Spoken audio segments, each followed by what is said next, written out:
یا رسول اللہ کرم فرمائیے ہم پر خدا یا رسول اللہ.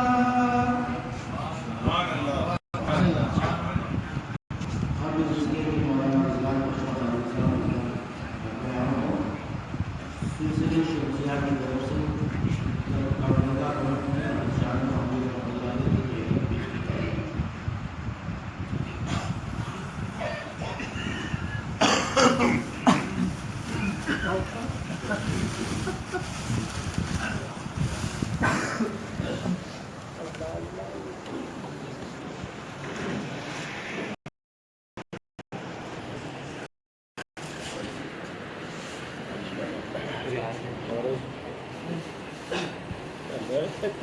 آپ آگے چمچہ بھی تو آپ کا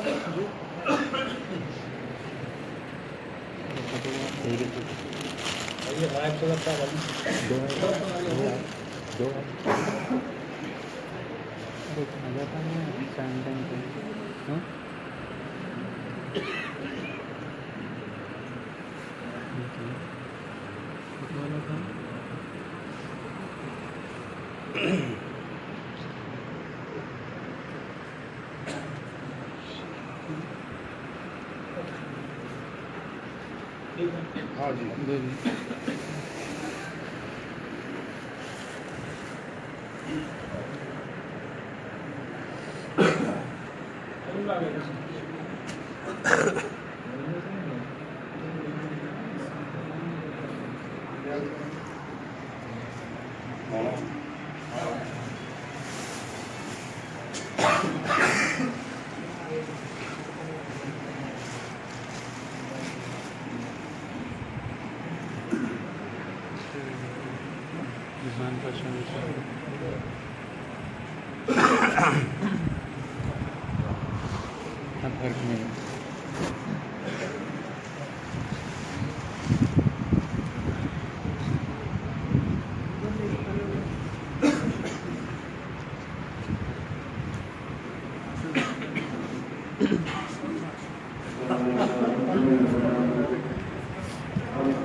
اللهم صل وسلم وبارك على حبيبك سيدنا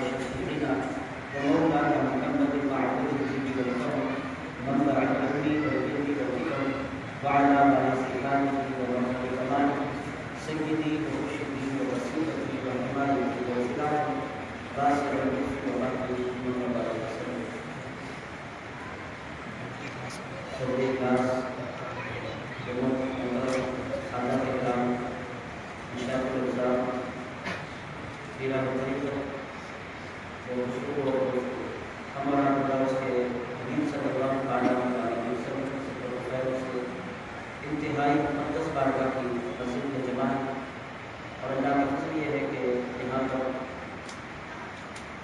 حضرت شخصیات اللہ مستقان ہیں، اور یہاں کی انتظامی کمیٹی کے ممبران بھی تشریف فرما ہے، تو یہ مجلس بڑی خاص ہوئی ہے۔ اسی طرح کا مقصد جس بارگاہ میں قرآن جمع ہے کہ حضرت شاہ نور حمید رحمۃ اللہ علیہ کی بارگاہ سرکار شاہ نور حمید صلی اللہ علیہ وسلم اورنگ میں اپنی شان رکھتے ہیں، اپنی الگ ایک پہچان رکھتے ہیں۔ عزیز دوستوں، اللہ والوں کی جو بستی ہوتی ہے اس کے حوالے سے قرآن مجید میں اور آج اس مبارک اگر آپ واقعی سننا چاہتے ہیں تو اسے دور دور بیٹھ کر اگر آپ سنیں گے تو بات بولنے میں مزہ آئے گا، نہ آپ کو سننے میں مزہ آئے گا، اگر آپ دور دور بیٹھے ہیں ضرور طریقہ آ جائے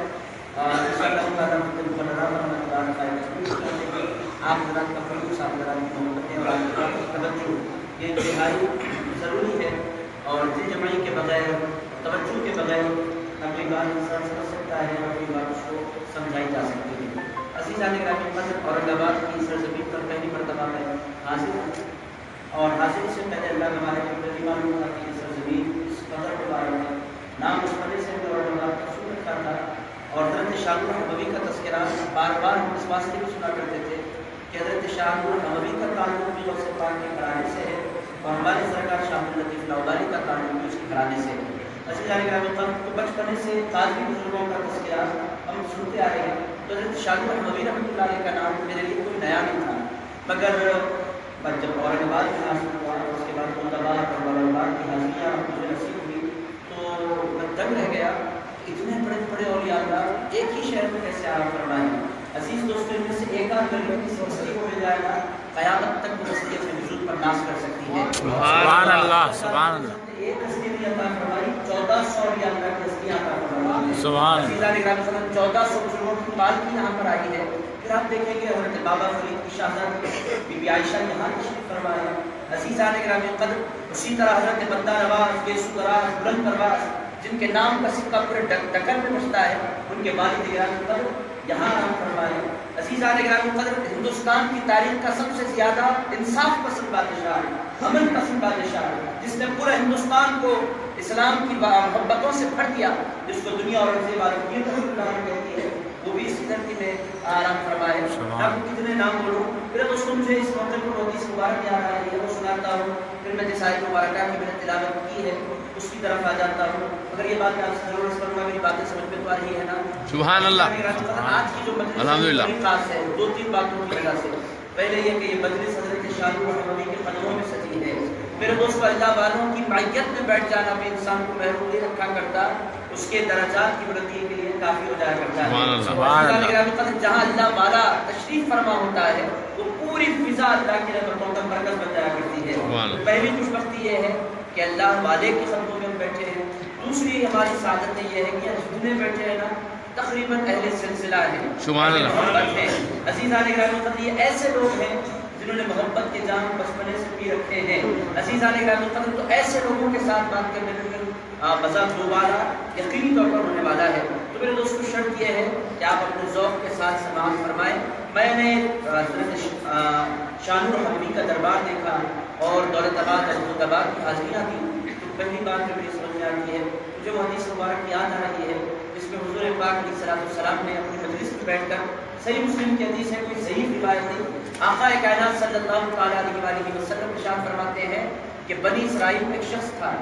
کون سی قوم میں تھا؟ کون سی قوم میں تھا؟ میں بزرگوں سے نہیں، آپ حضرات تاکہ یاد بیٹھ جائے بات، کون سی قوم میں تھا؟ بنی اسرائیل کا ایک شخص، قوم کی بات حضور بیان فرماتے ہیں، بنی اسرائیل میں ایک شخص تھا، اور اس کا معاملہ کیا تھا؟ وہ ایسا آدمی تھا جس نے ظلماً 99 لوگوں کی جان لی تھی، 99 لوگوں کو اس نے مار دیا تھا۔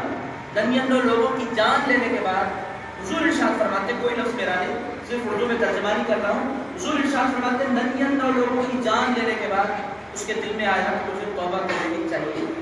اب توبہ کرنے کا جب اس کا ارادہ ہوا تو سیدھے مسجد پہنچا، اس زمانے میں ایک راہب بیٹھا ہوا تھا، اس کے پاس پہنچ کر اس نے کہا میں نے 99 لوگوں کا قتل کر دیا ہے، اور میں اب ان گناہوں سے توبہ کرنا چاہتا ہوں۔ عزیز دوستوں، وہ راہب جو تھے وہ ظاہری بندہ تھا، اس سے محبت کے جام ملے نہیں تھے، اس کو اللہ والوں کا دامن ملا نہیں تھا۔ عزیزان گرامی، جو اللہ والوں سے جڑ جاتا ہے اس کی کیفیت جدا ہو جایا کرتی ہے۔ جو صرف کتابیں پڑھتا رہتا ہے نا، اس کے اندر وہ کیفیت پیدا نہیں ہوا کرتی۔ کچھ چیزیں کتابوں سے ملتی ہیں اور بہت چیزیں نگاہوں سے ملا کرتی ہیں۔ سبحان اللہ، سبحان اللہ۔ کتابوں کا تو قائل تھا، وہ نگاہوں کا قائل نہیں تھا۔ عزیز دوستوں، وہ کتابوں کے علوم کا تو قائل تھا، سینوں کے علوم کا وہ ماننے والا نہیں تھا۔ دیر دماغ تھا۔ جب اس کے پاس وہ آیا قاتل، 99 لوگوں کا قاتل، آ کر اس نے کہا میں توبہ کرنا چاہتا ہوں، میں نے 99 کو مار دیا ہے، 99 لوگوں کو میں نے کل کر دیا ہے۔ تو اس نے کہا 99 لوگوں کو مار کے تم میرے پاس آتے ہو؟ اس نے کہا دیکھو بھائی، مجھ سے بات ذرا محبت سے کرو، تو میں نے تم سے پہلے ہی کہا میں نے 99 لوگوں کو مارا ہے، کہنے لگا مارا ہے تو میں کیا کروں؟ میں نے کہا میں توبہ کرنا چاہتا ہوں، تم کوئی راستہ بتاؤ، راستہ واسطہ تمہارے لیے کچھ نہیں ہے، سیدھا جہنم میں جانے کی تیاری کرو۔ اس نے کہا مجھے غصہ آ رہا ہے۔ غصہ آئے تو کیا؟ اس نے کہا میں نے 99 کو مارا ہے، 100 کا عدد پورا کر سکتا ہوں۔ اس نے کہا کیسے؟ اس نے تلوار نکالی، اس کی بھی گردن مار دی، 100 کا عدد پورا ہو گیا۔ حضور ارشاد فرماتے ہیں 100 لوگوں کا قاتل ہو گیا۔ اس کے باوجود بھی جو گناہ گار ہوتا ہے نا، میرے دوستوں، گناہ گار کو گناہ ہمیں سکون سے بیٹھنے نہیں دیتا۔ میرے دوستوں، سکون سے اس کائنات میں کوئی رہتے ہیں تو اللہ والے رہا کرتے ہیں۔ میرے دوستوں، گناہ گار جو ہوتے ہیں نا، وہ لاکھ لگژریس لائف انجوائے کریں، ان کے پاس دنیا بھر کے سامان اکٹھا کیوں نہ ہو جائے، مگر سکون کی دولت گناہوں سے نہیں ملا کرتی، اللہ والوں کی خدمت سے ملا کرتی۔ سبحان اللہ۔ عزیزان گرامی، قلبوں میں بندہ بے چین تھا، گناہ انسان کو اندر سے بے چین کر دیا کرتے ہیں۔ خانقاہیں آباد کیوں ہوتی ہیں؟ انہی بے چین بندوں کے دلوں کو تسکین کا سامان پہنچانے کے لیے۔ سبحان اللہ۔ میرے دوستوں، خانقاہوں کی طرف لوگ آتے کیوں ہیں؟ اس واسطے آتے ہیں کہ بے قرار دلوں کو اگر کہیں قرار ملتا ہے تو اللہ والوں کے قدموں میں ملا کرتا ہے۔ میرے دوستوں، اللہ والوں کو چھوڑو تو پھر قرار کبھی انسان کو نصیب نہیں ہوتا۔ 100 لوگوں کا قاتل تھا، دل بے قرار تھا، میں کیا کروں، کیسے کروں اور کیسے اپنے گناہوں کی بخشش مانگوں۔ پھر ایک اور شخص کے پاس ہو گیا، میں اورنگ آباد کے حوالے سے تمہید باندھ رہا ہوں، پھر میں قرآن مجید کی طرف آنے والا ہوں۔ عزیزان گرامی، ایک اور بندے کے پاس گیا، وہ جو تھے وہ صاحب دل تھے، وہ صاحب تصوف تھے، وہ صاحب تزکیہ تھے، آپ یوں کہہ سکتے ہیں وہ صاحب خانقاہ تھے، وہ خانقاہ والے تھے۔ ان کا طریقہ دل توڑنا نہیں ہوا کرتا تھا، دلوں کو جوڑنا ہوا کرتا تھا۔ سبحان اللہ۔ خانقاہ والوں کا کمال یہی ہوتا ہے، وہ دلوں کو توڑتے نہیں ہیں بلکہ مردہ دلوں کو نئی زندگی عطا کر دیا کرتے ہیں۔ کیسے سے کیسا پتکار آئے، میرے دوستوں، خانقاہ والے اسے نکالتے نہیں، اسے موقع دیتے ہیں سمجھنے کا، اسے موقع دیتے ہیں سمجھنے کا، اسے موقع دیتے ہیں تزکیے کا۔ آپ کو اچھی طرح یاد ہے نظام الدین اولیاء محبوب الہی کی بارگاہ میں لنگر چل رہا ہے، اگر آپ دیکھنا چاہیں تو فوائد الرحمان اٹھائیں اور حضرت محبوب الہی کی آواز اٹھائیں، یہ ساری باتیں آپ کو مل سکتی ہیں۔ خانقاہ میں لنگر چل رہا ہے، دروازے پر ایک شخص داخل ہونے کی کوشش کر رہا ہے، محبوب الہی خانقاہ میں تشریف فرما ہے، دھوم ہو رہی ہے دروازے پر، مرید لوٹنے کی کوشش کر رہے ہیں، وہ داخل ہو جانا چاہتا ہے۔ محبوب الہی نے نگاہ اٹھائی، پوچھا کیا ہوا؟ لوگوں نے کہا حضور ایک شرابی آ گیا ہے۔ محبوب الہی نے پوچھا کیوں آیا ہے؟ اسے اندر آنے دو۔ لوگوں نے کہا حضور وہ شراب پی کر آیا ہے۔ حضرت محبوب الہی نے فرمایا شراب پی کر مسجد میں نہیں جایا جا سکتا، مگر خانقاہ کے دروازے شرابیوں کے لیے کھلے ہوا کرتے ہیں، آنے تو دو، کچھ کہنا چاہتا ہوگا۔ محبوب الہی نے پوچھا آؤ کیا کہنا چاہتے ہو؟ اس نے کہا آپ سبھی کو کھانا کھلا رہے ہیں، مجھے بھی کھانا کھلا دیں، بھوک لگ رہی ہے۔ محبوب الہی نے فرمایا اس کے لیے دسترخوان بچھایا جائے۔ لوگوں نے کہا حضور یہ شرابی ہے۔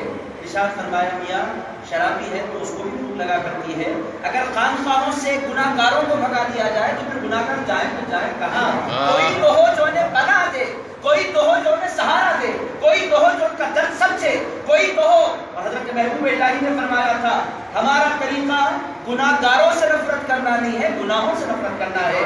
حضرت محبوب الہی نے فرمایا تھا لوگوں ہم نفرت کی دعوت نہیں دیا کرتے، اور محبوب الہی نے فرمایا تھا اگر ڈاکٹر مریض سے نفرت کرنے لگ جائے تو پیشنٹ تو بچ جائے گا۔ ڈاکٹر کا کام مریض سے نفرت کرنا نہیں ہوتا، مرض سے نفرت کرنا ہوتا ہے۔ محبوب الہی نے فرمایا تھا ہمارا طریقہ نفرت کرنا نہیں ہے، جو آتا ہے ہمارے دروازے سب کے لیے کھلے ہوتے ہیں، جو آئے آئے اور جو فیض پانا چاہے پائے۔ عزیز دوسری اولیاء اللہ ہوتے ہیں تو الغرض وہ بندے کے پاس یہ 100 لوگوں کا قاتل حاضر تھا، وہ اللہ والے تھے۔ انہوں نے پوچھا کیوں آئے ہو؟ اس نے کہا 100 لوگوں کو مار دیا ہے۔ کہنے لگے مجھ سے کیا چاہتے ہو؟ کہا بس آپ کے لیے دعا فرما دیں، میں چاہتا ہوں میرے گناہوں کی بخشش مجھے میسر آ جائے۔ حضرت وہ جو حضرت اس زمانے میں تھے حضور ارشاد فرماتے ہیں انہوں نے کہا تمہارے لیے آسان آئیڈیا میں دیتا ہوں. اس نے کہا کیا؟ ارشاد فرمایا بھائی یہ جو بستی ہے نا یہ ارض سو ہے، یہ بری بستی ہے. تو انہوں نے کہا میں کیا کروں؟ تو انہوں نے کہا اللہ والے نے کام کرو فلاں بستی کو جاؤ، وہ بالکل نیک بستی ہے. میں آپ سے پوچھتا ہوں بستی بھی نیک ہوتی ہے، بستی بھی بری ہوتی ہے؟ یہ سرکار کی کلمات ہیں. سرکار فرماتے ہیں بستی بری ہوتی ہے اور ایک بستی اچھی ہوتی ہے. سرکار بستی تو اللہ کی بسائی ہوئی ہے، زمین تو ساری اللہ کی ہے، یہ زمین اللہ نے بنائی ہے، پھر زمین اچھی اور بری کیسے ہو سکتی ہے؟ اب آپ کو حدیث سمجھنی ہوگی. رسول پاک علیہ السلام نے ارشاد فرمایا اس شخص نے کہا فلاں علاقے میں جاؤ وہ بستی نیک بستی ہے. اس نے کہا وہ بستی نیک کیوں ہے؟ تو اللہ والے نے کہا وہ بستی اس واسطے نیک ہے کہ وہاں اللہ والے رہا کرتے ہیں. سبحان اللہ. پھر اس کو پتا کیا چل رہا ہے؟ جس بستی میں اللہ والے رہتے ہیں وہ بستی عام بستی نہیں ہو جایا کرتی، وہ بستی خاص بستی بن جایا کرتی. سبحان اللہ. اور اورنگ آباد کی خصوصیت کیا ہے؟ کیا ایک آدھ بستی نہیں بسا کرتی پر اولیاء کی کائنات بسا کرتی. سبحان اللہ. سبحان اللہ. اس دھرتی کی عظمتوں کا آپ اندازہ لگائیں اور اس دھرتی کی شان کا آپ اندازہ لگائیں. حضور پاک علیہ السلام فرماتے ہیں اس اللہ والے نے کہا اس بستی کو چھوڑ دو. اس کے پیچھے دو وجوہات محدثین بیان فرماتے ہیں. پہلی وجہ یہ ہے کہ اللہ والوں کے پاس جاؤ، انسان جس کی صحبت میں جاتا ہے نا خود بخود اس کے رنگ میں لگنے لگ جاتا ہے.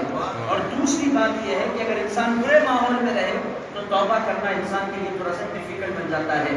اسی لیے اللہ والے خانقاہوں میں جا کر لوگوں کو اپنی صحبتوں میں رکھ کر ان کے دلوں کا تزکیہ فرمایا کرتے ہیں. تو عزیزان گرامی قدر وہ بندہ چل پڑا. اب آپ دیکھیں حضور کیا ارشاد فرماتے ہیں. وہ بندہ اپنے مقام سے نکلا اور جانے لگا اللہ والوں کی بستی کی طرف. حضور ارشاد فرماتے ہیں کہ وہ بیچ میں ہی تھا، اچانک موت کا فرشتہ آ گیا. اس نے ابھی توبہ بھی نہیں کی تھی، ابھی اس نے رجوع بھی نہیں کیا تھا، ابھی وہ اللہ والوں کی بستی تک پہنچا بھی نہیں تھا، اس نے کسی ولی کا دامن تھاما بھی نہیں تھا، بس جا رہا ہے اللہ والوں کی طرف. اور یہ حدیث کوئی ضعیف اور کمزور حدیث میں آپ کو نہیں سنا رہا، یہ حدیث مبارک مسلم شریف میں آئی ہے. حضور ارشاد فرماتے ہیں وہ چل پڑا، اچانک موت کا فرشتہ آیا اور روح قبض کر لی. جو ہی روح قبض کی، جو ہی روح نکالی جاتی ہے تو دو الگ الگ قسم کے فرشتے اللہ رب العزت نے تیار کر رکھے ہیں. اگر بندہ نیک ہوتا ہے تو اس کی روح کو لے کر آسمانوں کی طرف، اور وہ پاکیزہ، جو تو سارے فرشتے پاکیزہ ہیں مگر پاکیزہ روحوں کے قدر فرشتے اس کی روح کو لے کر چل پڑتے ہیں. پہلے آسمان کی طرف جو ہی جاتے ہیں پورا آسمان مہکنے لگتا ہے. فرشتے دروازے کھول کر پوچھتے ہیں کون آ گیا ہے؟ پوری فضائیں مہک رہی ہیں. تو فرشتوں سے کہا جاتا ہے کوئی اور نہیں آیا، اللہ کا ایک ولی کی روح لے کر ہم حاضر ہو رہے ہیں. عزیزان گرامی قدر اگر بندہ گناہگار ہوتا ہے تو پھر اس کی روح کو اسفل السافلین میں لے جایا جاتا ہے. مگر یہ بڑا ٹپیکل کیس تھا. ملک الموت نے روح نکالتے ہی دونوں قسم کے فرشتے آ گئے. جنت والے فرشتے بھی آئے، آسان کر دوں میں، جہنم والے فرشتے بھی آئے. جنت والوں نے کہا اس کو ہم لے جائیں گے، جہنم والوں نے کہا کیوں لے جائیں گے یار؟ کہنے لگے یہ بندہ اللہ والوں کی بستی کی طرف جا رہا تھا. لوگوں نے کہا اللہ والوں کی بستی پہنچا تو نہیں تھا نا، جا رہا تھا. جانے سے کیا ہوتا ہے؟ پہنچنا پڑتا ہے، توبہ کرنی پڑتی ہے اور پھر سچائی کے راستے پر زندگی گزارنی پڑتی ہے، تب جا کر کچھ ہوتا ہے. جانے لگا تو ہم تمہیں کیوں دیں گے؟ تو جنتی جو فرشتے تھے، جنت میں لے جانے والے فرشتے، ان لوگوں نے کہا بھائی چل پڑا تھا، یہ ہمارے لیے کافی ہے، ہم تو اس کو چھوڑنے والے نہیں ہیں. جنتی فرشتوں نے کہا نہیں، یہ تو ہو ہی نہیں سکتا، ہم لے جانے نہیں دیں گے. خالی چل پڑے اللہ والوں کی بستی کی طرف، تم کیسے لے جاؤ؟ بحث سب ملک الموت سارا منظر دیکھ رہے ہیں، عجیب تماشا ہے. پہلی مرتبہ ٹپیکل کیس کا سامنا ہو رہا ہے. ملک الموت نے کہا جھگڑا چھوڑو، کام کرتے ہیں کسی نہ کسی اللہ کی بارگاہ میں رجوع کرتے ہیں. اللہ رب العزت نے ایک اور فرشتے کو اتارا. فرشتہ آ گیا جج بن کر، دونوں کمیٹیوں کو سامنے بٹھا لیا گیا. پوچھا بھائی تمہارا قصہ کیا ہے؟ جنتیوں نے کہا ہم اسے لے جانا چاہتے ہیں، جہنمیوں نے کہا ہم اسے لے جانا چاہتے ہیں. اس نے کہا یہ جھگڑے ختم کرو، ایک آسان کام ہے جو بتاتا ہوں. زمین ناپ لو، اگر یہ گناہگاروں کی بستی سے قریب ہے تو جہنم والے لے جاؤ، اگر یہ نیک کاروں کی بستی سے قریب ہے اور یہ اللہ کی بستی سے قریب ہے تو جنت والوں تم لے کر چلے جاؤ، جھگڑا ختم. فرشتوں نے کہا بہت اچھا ہے. زمین ناپی جائے گی، زمین جو بھی ناپ دی جانے لگی. اتفاقاً وہ گناہگاروں کی بستی سے قریب تھا. اللہ رب العزت نے زمین سے کہا اے زمین سمٹ جا اور اس کو نیکوکار بندوں کی بستی سے قریب کر دے. یہ جیسا بھی تھا ولیوں کی بارگاہ کی طرف چل پڑا تھا. میں اس کے گناہ نہیں دیکھ رہا، ولیوں کی نسبت دیکھ رہا ہوں. سبحان اللہ. اس کا اندازہ لگائیں. یہ آج کل یہ سوالات بڑے پیمانے پر اٹھ رہے ہیں. اللہ والوں کے پاس جائیں تو جائیں کیوں؟ غریب نواز کے پاس کیا ملتا ہے؟ غوث اعظم جیلانی کے پاس کیا ملتا ہے؟ محبوب الہی کے پاس کیا ملتا ہے؟ داتا گنج بخش علی حجویری کے پاس کیا ملتا ہے؟ یہ سوالات کرنے والے آپ کو نظر آئیں گے. میرے دوستوں سے نہ پوچھیے کیا ملتا ہے، سرکار سے پوچھیے. سرکار فرماتے ہیں پہنچنے والوں کا عالم نہ پوچھو، دامن پکڑنے والوں کی کیفیت نہ جانو. اے لوگوں جو ان کے راستے کی طرف چل پڑتا ہے اس کی بھی بخشش کر دی جاتی ہے. سبحان اللہ. حضرت شاہ نور حموی کے آستانے پر آنے والے یہ یوں ہی نہیں آیا کرتے. ان کو پتا ہے ہم جیسے بھی ہیں میدان محشر میں اٹھیں گے نا تو تنہا نہیں اٹھیں گے، شاہ نور حموی کے دامن میں اٹھا کریں گے. ان کو پتا ہے. لوگ کہتے ہیں بڑے دیوانے قسم کے لوگ ہیں، مزارات پر جاتے ہیں وہاں تو پتھر ہی پتھر ہیں. عزیز دوستوں پتھروں کو دیکھ کر نہیں آیا کرتے، نسبتوں کو دیکھ کر آیا کرتے. عزیز دوستوں صرف پتھروں میں کیا رکھا، پتھروں کی وجہ سے نہیں آیا کرتے. پتھروں کو جو نسبت ہو جاتی ہے اللہ والوں سے اس کو دیکھ کر آیا کرتے ہیں. تو اورنگ آباد کی جو سرزمین ہے میرے دوستوں آپ اندازہ لگائیں اس بستی میں ایک آدھ گلی آرام نہیں فرما ہے. اولیاء کرام کی کائنات ہے اور حضرت شاہ نور حموی رحمۃ اللہ علیہ. اور کمال کیا ہے یہاں تقریباً سلسلہ چشتیہ کے لوگ ہیں. آج میں نے حاضری دی تو میں نے جانا کہ سلسلہ چشتیہ کے لوگوں کی راجدھانی ہے مانا میں آپ کہہ سکتے ہیں. مگر حضرت شاہ نور حموی کو بھی یہاں بھیجا گیا کیوں؟ تاکہ بیلنس ہو جائے، سارے اولیاء مل کر چشتی فیض لٹاتے رہیں اور شاہ نور حموی قادری فیض غوث پاک کے فیض کی بھی تو ضرورت تھی. تو لوگ کیوں محروم رہے؟ اللہ رب العزت نے نظام فرمایا کہ سارے چشتی مل کر چشتی فیض لٹائیں گے اور لٹانا چاہیے. اور میرے دوستوں ایک بات ہمیشہ میں ذہن نشین کر لینی چاہیے، چاہے چشتی ہو چاہے قادری ہو ان کے رنگ جدا جدا ہوتے ہیں اور ان کا انداز جدا جدا ہوتا ہے. کوئی ذکر کے ذریعے مولا تک پہنچتا ہے، کوئی سما کے ذریعے سے مولا تک پہنچتا ہے. میرے دوستوں راستے الگ الگ ہیں مگر منزلیں الگ الگ نہیں ہیں. الگ الگ راستوں سے چل کر سارے کے سارے کہیں اور نہیں پہنچا کرتے، گنبد خضرا پہنچا کرتے ہیں. دوستوں یہ الگ بات ہے کہ کسی کوئی خواجہ غریب نواز کا دامن پکڑ کر پہنچتا ہے، کوئی حضرت پیران پیر غوث اعظم دستگیر کا دامن پکڑ کر پہنچتا ہے، مگر منزل ایک ہے. یہ انداز الگ الگ ہوتے ہیں اور رنگ الگ الگ ہوتے ہیں، کیفیات الگ الگ ہوتی ہیں. اور یہ کیوں ہوتا ہے، ایسا کیوں ہے؟ تو میرے دوستوں طبیعتوں کی وجہ سے. اللہ رب العزت نے سارے لوگوں کی طبیعت ایک بنائی نہیں ہے. ہر ایک کی طبیعت کو کچھ لوگوں کی طبیعت میں اللہ نے خشکی رکھی، کچھ لوگوں کی طبیعت میں اللہ نے وشرام رکھا، کچھ لوگوں کی طبیعت میں اللہ نے وشق کی کیفیات رکھی. اور یہ ساری کی ساری کیفیات آپ کو صحابہ میں بھی نظر آئیں گی. عزیزان قابل قدر جو بنیادی بات میں نے اورنگ آباد کے حوالے سے آپ کی خدمت رکھی ہے، یہ سرزمین میں سمجھتا ہوں دلی کے بعد اولیاء کا سب سے بڑا مرکز ہے. اور میرے دوست اولیاء میں بہت سی بستیوں میں ہیں مگر اس بڑے بڑے درجے کے اور پائے کے قابلین اولیاء یہ حضرت آپ یہ کہہ سکتے ہیں کہ محبوب الہی کی کا فیض اس بستی پر جاری ہے. تو میرے دوستوں یہ ایک بات آپ سمجھ لیں کہ آپ کا جو سفر ہے حضرت شاہ نور حموی قدس اللہ تعالیٰ عزیز کے لیے یا حضرت شمس پیا رحمۃ اللہ علیہ کے لیے عزیزان قابل یہ سفر رائے گاہ جانے والا نہیں ہے. میدان محشر میں آپ کو اندازہ ہوگا کہ ولیوں کی شان کیا ہے اور ان کے دامن سے وابستگی انسان کو کیا فائدہ پہنچایا کرتی ہے. یا انسان دیکھتا نہیں، جانتا نہیں، پرکھتا نہیں. اور میرے دوستوں بہت بڑے مسائل اس واسطے پیدا کیے جاتے ہیں. بہت سے لوگ آسانی سے کہہ دیتے ہیں زندہ اگر ولی ہے تو جائیے، مرنے کے بعد نہیں جانا چاہیے. میرے دوستوں میں انسرس کرنا چاہوں گا ولی مرتا کم ہے، یہ ذرا غور کرنے کی بات ہے. مرتے تو ہم جیسے انسان ہیں جنہوں نے اپنے نفس کو نہیں مارا وہ مر جاتے ہیں. جو جیتے جی مر جاتے ہیں ان کو دنیا کی کوئی موت مار نہیں سکتی، بلکہ وہ مرنے کے بعد اپنی قبر میں اور بڑی زندگی کے ساتھ زندہ ہو جایا کرتے ہیں. سبحان اللہ. دوستوں کتنے واقعات ہیں، اگر میں واقعات سنانے بیٹھوں واقعات کی طرف نہیں جاتا، بس اللہ اقبال کا واقعہ سناتا ہوں تاکہ بات آپ کے ذہن نشین ہو جائے. اور ایسی ذات کا حوالہ میں دینے چلا ہوں جس کو ہم بھی پڑھتے ہیں اور غیر بھی پڑھتے ہیں، سب ان کو اپنا کہتے ہیں، جن کو دنیا کا اقبال کہتے ہیں. اور سن لیں، ذہن نشین کر لیں. پھر میں قرآن مجید کی سائد کی طرف آتا ہوں. آپ لوگ انجوائے تو کر رہے ہیں نا، سارے کے سارے خانقاہ والے لوگ بیٹھے بور تو نہیں ہو رہے آپ. میرے دوستوں بس تیزی سے میں اپنی بات سمیٹ لوں گا، مجھے وقت کا اندازہ ہے اور تو میں آپ کی خدمت میں کروں. واقعہ یہ واقعہ ایسا ہے کہ کوئی بھی پڑھا لکھا شخص جھٹلا نہیں سکتا. اور یہ واقعہ کسی خانقاہ کا نہیں ہے، ایک ایسے شاعر کا ہے جس کو پورا ہندوستان جانتا بھی ہے، مانتا بھی ہے، پہچانتا بھی ہے. عزیز دوستو دنیا بھر میں اردو زبان کو اس قدر کام نہ پچھلے زمانے میں کسی شاعر سے ہوا ہے نہ ہو رہا ہے. ان کو دنیا لمن اقبال رحمۃ اللہ علیہ کہتی ہے. میرے دوستوں میں نے رحمۃ اللہ علیہ کا لفظ کہا اس واسطے کہ ان کی شاعری سے متاثر ہوں. کوئی نہیں کہنا چاہتا تو جھگڑیے پر. ایک صاحب نے مجھے پکڑ لیا تھا, آپ نے غیر داڑھی والے کو آپ نے رحمت اللہ علیہ کہا, بولا بھائی مجھے معاف کر دیجیے میں لڑنے کے لیے, آپ نے بولا کیسے, اس کے پاس داڑھی نہیں تھی. بولا بھائی آپ نے داڑھی رکھ کر کیا کیا ہے, میں آپ کی داڑھی کی مخالفت نہیں کر رہا, سرکار کی سنت ہے سراکم پر ہے, مگر ذرا یہ بھی تو دیکھیے کہ اس کا کام کیا ہے, اس کی فکر کیا ہے, اس کا پیغام کیا ہے. یہ چھوٹی چھوٹی باتوں میں الجھ کر نہ رہ جائیے گا, نہ آگے دیکھیے. علامہ اقبال رحمۃ اللہ علیہ نے پورے ہندوستان کو نئی زندگی دی اور نیا پیغام دیا. اس علامہ اقبال کا واقعہ میں آپ کو سنانے چلا ہوں تاکہ آپ کو اندازہ ہو اولیاء اللہ کی کیا کیا کیفیات ہوتی ہیں اور ان کی روحانی کیا مراتب ہوتے ہیں, درجات ہوتے ہیں. میرے دوستوں ان چیزوں کو اس زمانے میں سمجھنے کی سخت ضرورت ہے. دنیا اولیاء اللہ سے دور ہوتی چلی جا رہی ہے اور دنیا سمجھ رہی ہے اس میں اولیاء اللہ کا نقصان ہے. میرے دوستوں ایک بات میں آپ کو بولوں, کسی بھی ولی کا آستانہ آپ چھوڑ دیں, اس ولی کو ذرہ برابر فرق پڑنے والا نہیں ہے. ولی آپ کی وجہ سے ولی نہیں ہے, وہ اللہ کے جلووں کی وجہ سے ولی ہے. میرے دوستوں اس کو بندوں کی ضرورت کیا ہے, کوئی آئے تو بھی اس کی بستی آباد, کوئی نہ آئے تو بھی اس کا دربار آباد. کیونکہ حافظ قرآن کے حوالے سے آتا ہے, جب ایک حافظ قرآن کو دفن کر دیا جاتا ہے تو آسمان سے فرشتے اس کی قبر کے طواف کے لیے آ جایا کرتے ہیں. میرے دوستو ایک حافظ کا عالم یہ ہے تو پھر اللہ کے ولی کا عالم کیا ہوگا.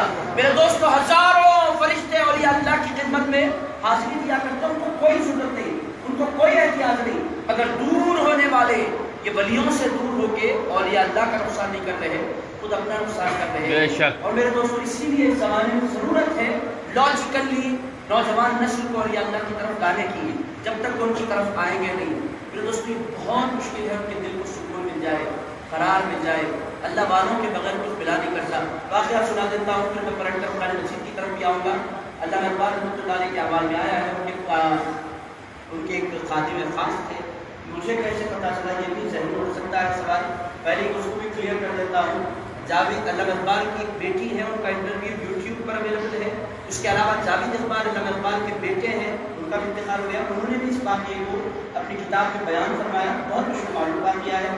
سنیں, یہ کسی خانخواہ کی بات نہیں کر رہا. اگر خانخواہ والے بولے نا تو میں اٹھا کر لوگ کہہ دیتے اچھا پھینکتے ہیں خانخواہ والے. میرے دوستوں ہم پھینکم پاک کرتے نہیں, تو دیکھتے ہیں تو بولتے ہیں. اگر دنیا ہمیں ایسا کہتی ہے ہم پھینکتے ہیں, ہم پھینکتے کبھی نہیں. ہم جو دکھتا ہے, جو نظر آتا ہے, جو آنکھوں سے دیکھتے ہیں وہی بولا کرتے ہیں, مگر لوگ مانتے نہیں ہیں. اسی لیے میں کسی خانخواہ کا حوالہ نہیں دے رہا, علامہ اقبال کا حوالہ دے رہا ہوں. ان کے خادم خاص بیٹھے ہیں اور علامہ اقبال رحمۃ اللہ علیہ رات کے 2 بجے انتقال کے قریب کے دن ہے, رات کے تقریباً 2 بجے ہیں. اچانک اقبال نے اپنے خادم کو پکارا, خادم غلام محمد کا نام تھا, ان کو پکارا غلام محمد. تو یہ نیند سے جاگے رات کے 2 بجے اقبال نے مجھے کیوں پکارا ہے.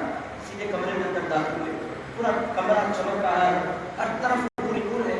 ان کو بڑی حیرت ہوئی.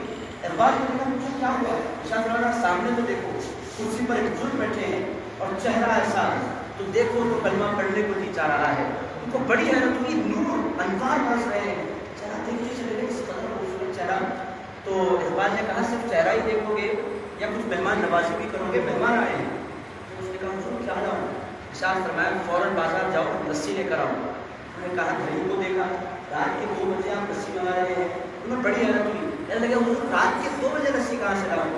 ارشاد فرمایا تمہیں پتہ نہیں ہے, بڑے خاص مہمان آئے ہیں, جاؤ تو صحیح لسی تمہیں ضرور مل کر رہے گی. سیدھے چل پڑے بازار کی طرف. بازار ابھی پہنچے بھی نہیں, اچانک ایک لسی کی دکان نظر آئی. لسی کی دکان دیکھی, حیرت میں پڑ گئے, زندگی میں نہیں دیکھا, پہلی مرتبہ دکان دیکھ رہا ہوں اور دکان پر ایک بزرگ بیٹھے ہیں اور ان کا بھی چہرہ بڑا نورانی ہے. اور متاثر ہو گئے, کہنے لگے آج میری قسمت جاگ رہی ہے, ادھر ایک نورانی چہرہ, ادھر ایک نورانی چہرہ. السلام علیکم. حضرت کہا وعلیکم السلام. بولو کیا چاہتے ہو. اقبال کے یہاں سے آیا ہوں. ارشاد فرمایا تمہاری لسی تیار ہے, 4 لسیاں چاہیے کہ 3. کہنے لگے مجھے 3 چاہیے, ایک میری, ایک اقبال کی, ایک آنے والے مہمان کی. انہوں نے نکال کر 3 لسیاں دے دی. انہوں نے اپنے جیب میں ہاتھ ڈالا پیسے نکالنے کے لیے. انہوں نے کہا مجھے پیسے ویسے مت دو, اقبال سے ہمارا پرانا حساب ہے. سبحان اللہ. یہ کیا پرانا حساب ہے, دکان ہی نہیں ہے, پرانا حساب ہے, ایسا کیسے ہو سکتا ہے. ان کو بڑی حیرت ہوئی, دکان نہیں حساب پرانا, عجیب باتیں ہو رہی ہے.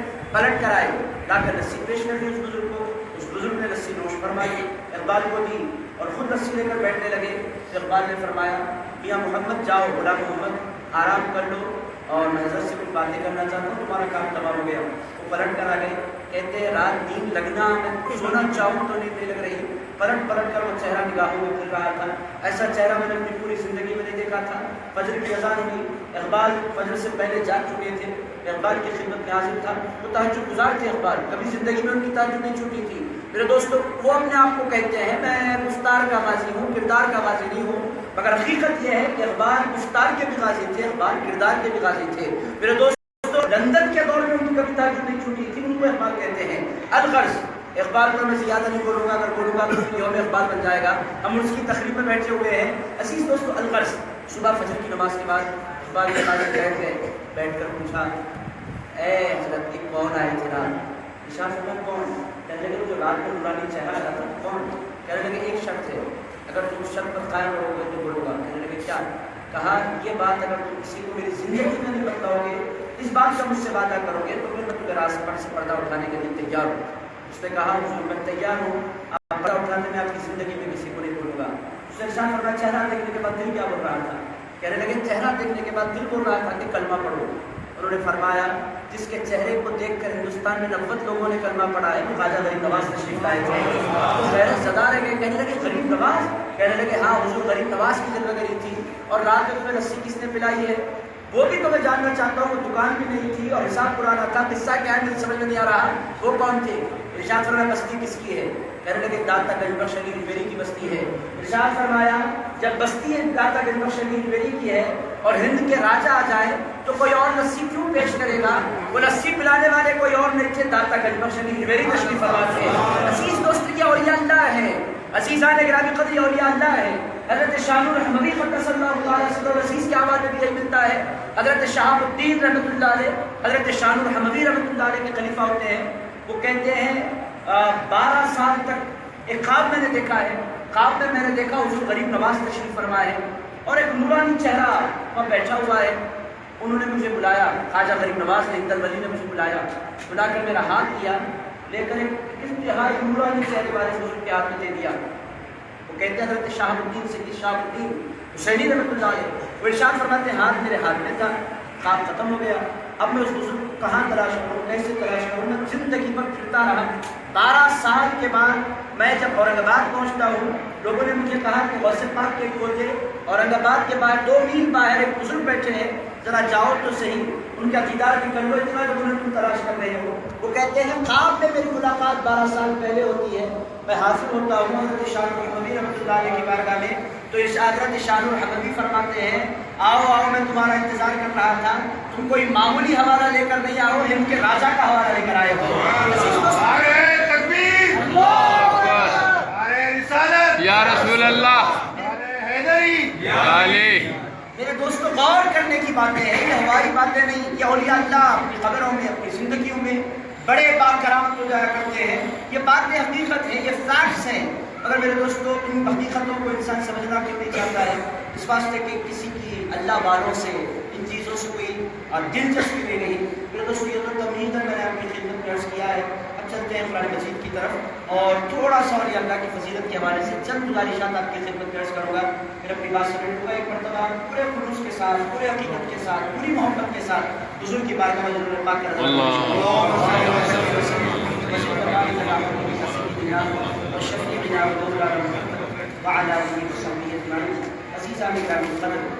انسان، یہ قرآن مجید میں بڑی شان بیان کی ہے جن کو حضرت انسان کہتے ہیں۔ اللہ پاک نے حضرت انسان کے بارے میں ایک مقام پر ارشاد فرمایا کرمنا بنی آدم، ہم نے آدم کی اولاد کو بزرگی کا تاج بنایا ہے۔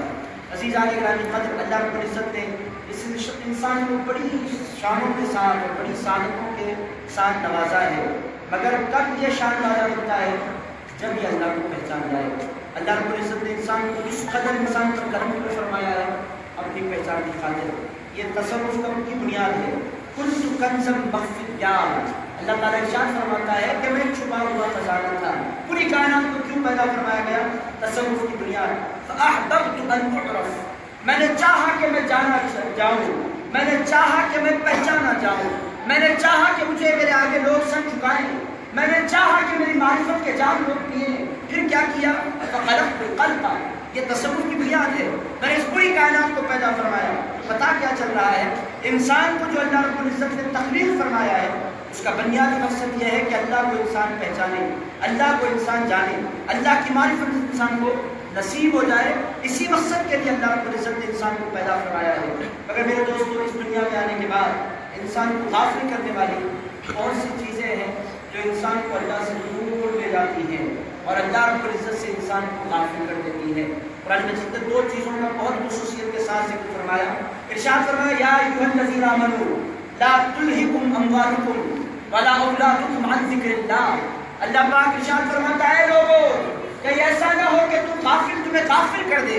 دو چیزیں تمہیں اللہ سے دور کرنے والی ہیں، اللہ کے ذکر سے تمہیں کاٹنے والی ہے اور اللہ رب العزت کی بارگاہ سے تمہیں لے جا کر دور پھینک دینے والی ہے۔ اللہ پاک ارشاد فرمایا، اموالکم، پہلے نمبر پر تمہارا مال، مال کی محبت تمہیں لے جا کر اللہ کی بارگاہ سے دور پھینک دیا کرتی ہے۔ اولادکم، اور دوسری چیز جو اللہ سے تمہیں دور کر دیتی ہے وہ ہے تمہاری اولاد۔ اللہ پاک ارشاد فرماتے ہیں، بہت سے لوگ اللہ سے دور اس واسطے ہو جاتے ہیں کہ ان کو مال سے محبت ہو جاتی ہے، اور بہت سے لوگ دنیا اللہ سے دور اس واسطے ہو جاتے ہیں کہ ان کو اولاد سے اس قدر پیار ہو جاتا ہے کہ اولاد کی بھلائی کی خاطر، اولاد کے فیوچر کو بنانے کے جذبے کے تحت وہ اپنے مولا سے غافل ہو جاتے ہیں۔ اللہ پاک ارشاد فرماتے ہیں، یفعل ذلک فاولئک هم الخاسرون، جس نے ایسا کیا اللہ سے غفلت برتی، یہی لوگ نقصان اٹھانے والے ہیں۔ میرے دوستوں، آپ سوچ رہے ہوں گے اب اس میں کیا ہم اولیاء اللہ کہاں سے آ گئے؟ یہ سوال بڑا اہم ہوتا ہے۔ اللہ ہے، بندہ ہے، اللہ کو پہچانے بھی اس میں اولیاء اللہ کہاں سے آ گئے؟ اولیاء اللہ کا تو اس میں کہیں بھی ذکر نہیں مل رہا۔ میرے دوستوں، یہی تو اولیاء اللہ آتے ہیں۔ میرے دوستوں، اللہ کو جانا جائے، اللہ کو پہچانا جائے، اللہ کو مانا جائے، یہی پوری کائنات کی تخلیق کا واحد مقصد ہے۔ مگر اللہ رب العزت کا کمال کیا ہے؟ اللہ رب العزت دکھتا نہیں ہے، پہچاننے کے لیے انسان کو دیکھنا پڑتا ہے۔ میں نے محترم شہباز سید صاحب کو پہچانا اس واسطے کہ میں نے ان کو دیکھا ہے۔ اگر آپ دیکھتے ہیں بہت سے لوگوں کو، بہت سے لوگوں کو آپ دیکھتے نہیں مگر ان کی آوازیں سنتے ہیں، ان کو آپ پہچان لیتے ہیں۔ بہت سے لوگوں کو آپ سنتے بھی نہیں ہیں مگر ان کی شاعری پڑھ لیتے ہیں، ان کو آپ پہچان لیتے ہیں۔ عزیز دوستوں، تو پہچان کے 4-5 ذرائع ہیں جس کو سینسز کہتے ہیں، جو اللہ رب العزت نے انسان کے اندر رکھے ہیں۔ یا تو انسان دیکھ کر پہچانتا ہے، یا تو انسان سن کر پہچانتا ہے، یا تو انسان چکھ کر بولتا ہے۔ بہت سی چیزیں، بریانی کیسی ہے آپ دیکھ کر 50 مرتبہ دیکھیں، آپ بریانی کی بہت سے اندازہ لگا سکتے ہیں مگر پورا وصول کے ساتھ آپ نہیں کہہ سکتے میرے دوستوں بریانی مزے کی ہے۔ کب بول سکتے ہیں؟ چند دانے آپ کے منہ میں جانے کے بعد آپ حتمی نتیجے پر پہنچ سکتے ہیں کہ واقعی مزے کی ہے۔ عزیزان گرامی، بہت سی چیزوں کا ادراک انسان کو سونگھ کر حاصل ہوتا ہے۔ ادھر چکھنے کی چیز نہیں ہے، ادھر سونگھنے کی چیز ہے۔ میرے دوستوں، بہت سی چیزوں کا ادراک چھونے سے حاصل ہوتا ہے۔ یہ فلسفی میں بیان نہیں کرنا چاہ رہا تھا مگر اللہ کی پہچان کے لیے ان ذریعوں کے سارے کے سارے ذریعے جن کو سینسس کہتے ہیں، سارے کے سارے بیکار نظر آتے ہیں۔ اللہ کو دیکھا جا سکتا ہے، آپ مجھے بولیے دیکھا جا سکتا ہے؟ میرے دوستو، ہم اور آپ کیا دیکھیں گے؟ موسیٰ علیہ السلام نے اللہ رب العزت سے کہا تھا، ربی ارنی انظر الیک، اے مولا تیری آوازیں تو نے سنائی، تیری باتیں میں نے سنی، تیرے کلام میں نے سنے، تیرے کلام کی یہ لذت ہے کہ جی چاہتا ہے زندگی پر سنوں۔ مولا کلام اتنا پیارا ہے تو جلوہ کتنا پیارا ہوگا۔ مولا رہا نہیں جاتا مولا یہ پردے گرا، مجھے اپنے جلوے دکھا۔ ربی ارنی انظر الیک، اے میرے مولا میں تجھے دیکھنا چاہتا ہوں۔ اللہ نے فرمایا، لن ترانی، اے موسیٰ میں نے تمہیں دیکھنے کے لیے بنایا نہیں ہے، میں نے تو اپنے مصطفیٰ کو میرے جلووں کی خاطر سبحان اللہ، سبحان اللہ۔ ربی ارنی انظر الیک، مولا مجھے اپنے جلوے دکھا۔ اللہ پاک نے ارشاد فرمایا، مجھے بعد میں دیکھو پہاڑ پر تجلی کر رہا ہوں، میرا جلوہ نہیں، میری تجلی کا ایک حصہ پہاڑ پر گرنے والا ہے، سنبھال سکو تو پھر آگے کی باتیں ہوں گی، ذرا دیکھو تو صحیح۔ انظر الی الجبل، اللہ پاک نے ارشاد فرمایا پہاڑ کو دیکھو، فإن استقر مكانه، اگر وہ اپنے مقام پر جم گیا فسوف ترانی، اے موسیٰ تم مجھے دیکھ سکو گے۔ فلما تجلی ربه للجبل، اللہ پاک ارشاد فرماتا ہے پھر جب اللہ رب العزت نے تجلی فرمائی پہاڑ پر، جعله دکا وقر موسیٰ صعقا، وہ پہاڑ تیزا ہو گیا اور موسیٰ علیہ السلام کے ہوش پر گر پڑے۔ فلما افاق، جب ہوش آیا، قال سبحانک، انہوں نے کہا مولا تو پاک ہے، تبت الیک، میں تیری بارگاہ میں رجوع کرتا ہوں، انا اول المؤمنین، تیرے جلوے کی جب جھلک دیکھنے والا میں پہلا مومن ہوں، مگر مولا آگے کی منزلوں کی تمنا نہیں رہی۔ جلال جو 70 جمال اور تجلی جو 70,000 پردوں کے بعد پڑے، اس کی کیفیت یہ ہے تو پھر پورے سراپا کی کیفیت کیا ہوگی؟ مولا مجھے میں آگے کی تمنا نہیں، تبت الیک، میں تیری بارگاہ میں رجوع کرتا ہوں۔ عزیزان گرامی قدر، تو پہلی بات جو آپ کو سمجھنی ہے کہ اللہ کو دیکھا جا سکتا ہے۔